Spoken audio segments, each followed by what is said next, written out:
Hello, welcome to GM Tips. GM Rick here with another wonderful session. And to that munchkie and to my other kids, I am your father. I love this. It's a little Star Wars. Um, it's kind of one of the things that Kim got me for a a present, so I really like it. It's one of those ones I love wearing around. Um, all right, so today's GM Tips. We're going to talk about planning your campaign in 4 stages. Now, again, you notice that a lot of the GM tips lately have been planning your campaign, plots, letting your players let it go by letting your players do things. I'm getting more into the meat of the techniques of GM, and I think they're important. There's many other things that, as a beginner GM, that you're going to want to learn with just moving the story along, keeping consistency, making it fun. Those have their own merit when you're starting out. This is for the more what I call intermediate to advanced GMs, though the young GMs, you can learn from this, and DMs, you can learn from this too. Now, please, DMs, don't take me wrong when I say everything under GMs. GMs cover everything. As a DM, you're just focused on Dungeons and Dragons. A GM advances you to any RPG, whether it's D&D, Pathfinder, Numenera, Shadowrun, Deadlands Reloaded, the Dresden Files, Fate systems, GURPS, Vampire the Requiem, White Wolf games. God, I could go down the list. There's all kinds of Holocaust games that are out there now. There's just so many different systems that exist. GM holds the title for all of them. There's hero systems, there is mutants and masterminds, there's Gamma World, there's old AD&D. This covers the gambit. So when I say this and when I cover this, I'm covering games like Starfinder. I'm covering games like D&D. I'm covering Pathfinder. I'm covering the whole gambit. The Strange. There are so many different ones that are out under the different systems that I would rather do that than just address two separate groups. All right, so I've given you a plethora of games to go check out. Go check them out. Let's look at this a little bit. And again, I've done this because I've been reading two of the books. I've been reading the Guide to Game Mastering as well by Kobold Press, recently done. It follows up the plots one that I gave you, plots and campaign concept book. This is the newer book from Kobold Press on this, where they brought in a lot of third-party GMs. Even Matt Mercer has stuff in here. So, you know, a little bit of everybody does. You need to come in and read on this one. This is another one to own and get as a DM GM. All right, so we're going to talk on this. And Monica Valentinelli, excuse me, Monica, I almost butchered your name. Monica Valentinelli took good time in going through this. And as you guys know, I always read out of the book a little bit, but then I put my own spin on it as well. And I think that's a good thing to do. If you end up doing a GM tips, just don't read everything verbatim from the book. Add your take, add your experience in there, because that's what people are looking for. They can all go read these books on their own. They want to know your thoughts on the subject. Otherwise, they wouldn't be watching your GM tips, right?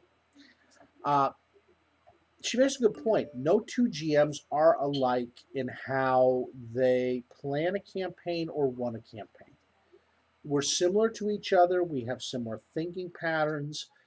A lot of us will pull from similar sources or ideas.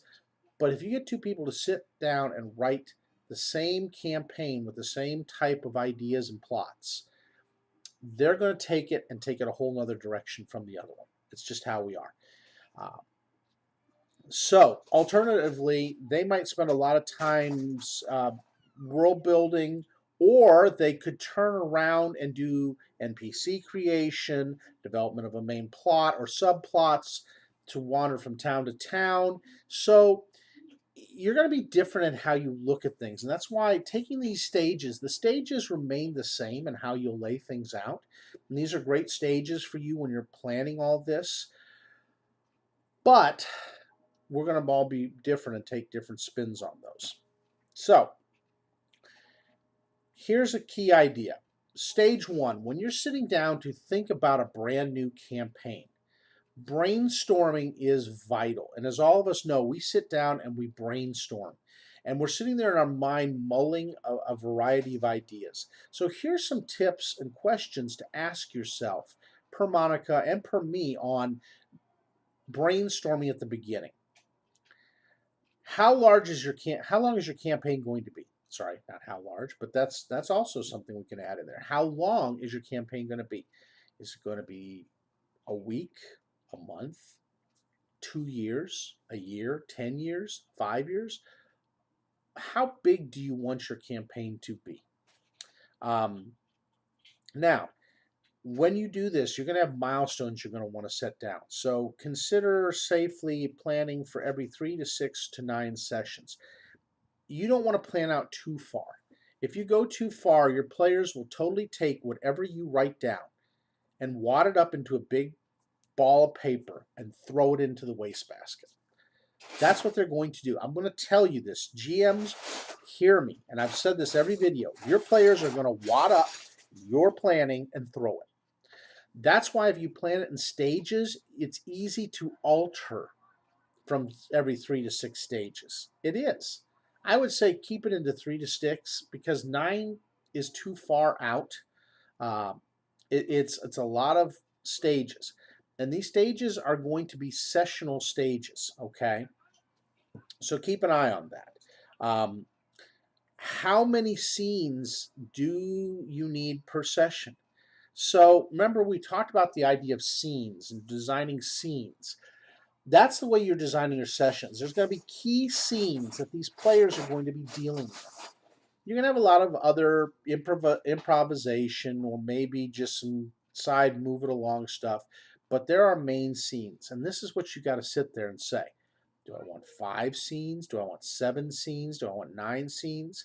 You could have a lot of different things going on. She suggests that extended combat scenes can, pending the number of players, eat up a session. So just keep in mind, you don't want to have 20 scenes. I would say, and she says the same thing, I say 1 to 2 major scenes. She says 1 to 3. Your combat, and a perfect example, if you were to watch my last session, the 2 combats were the 2 scenes, okay, with a little side scene in between. And that's really what we got. And that can be that way depending on your system, and the complexity of your combat in your system will depend on how long your scenes are. Now, if you got something like Numenera where you speed through things, you could have 10 scenes, okay? You got to base it on the system you're using. D&D, you're probably going to have 4 to 6 scenes because it's a little more simplified than Pathfinder. Pathfinder, Castle and Crusades, GURPS, you're going to have more scenes or less scenes. You're going to have 1 to 2, maybe 3 scenes depending on how long your session is. I run mine in a 4 to 6 hour session, and I had 2 scenes. So that gives you an idea of how quickly those can get eaten up. Excuse me, losing crutch words. I hate Can you define important milestones? In other words, are there some important milestones that are epic milestones that depend on how the players play them out and decide will depend on where the campaign will go? Think of these as goals. These are really the goals the players need to accomplish one way or the other. Doesn't matter which way they accomplish them. Doesn't matter if they throw them out the window and go a whole other direction. This is the accomplishments. So it could be you are going and getting something for somebody. It could be you're accomplishing a side quest for a NPC that's going to pay you well. Maybe you're thwarting the NPC and taking it for yourself. These are the type of milestones that you want to put in and when you're designing the campaign for those upcoming things. How many NPCs do you need to create? Don't necessarily limit yourself here, but think of it this way. You don't want to have 200 NPCs waiting to go. You maybe want to develop 3 to 6 NPCs per session that are defined 3-dimensional NPCs that can help the players, give them advice, maybe come along with them and be an NPC mercenary or friend of the party. They could be somebody that they do their smuggling with or their dealing with. Maybe it's somebody that can help introduce them to influential people. These are the kind of NPCs that you're going to do. And you can see I'm deviating a little bit more from what she is saying to giving it my own spin on this. but it's generally what she's saying under the point of question. Do you have a sense of how many fight scenes you will need and how long they'll take to play out? Again, this goes back to the scenes. Maybe you don't want as much combat. Maybe these will be verbal combat where you're going back and forth to win an argument, or maybe it's to gain leverage, or to join an organization, or to gain influence in an organization, or to sway an organization from doing something horribly or horrifically good or evil to the world that you're trying to work with. These scenes are just more what I call action verbal scenes. So they could be fights, they could be interactions, they can be, resolving things through negotiation. There are different ways to skin a cat when it comes to this. She calls them fight scenes. I call them interaction conflict resolution scenes because they can be anything in that. Are there any active NPCs that the PCs need to worry about?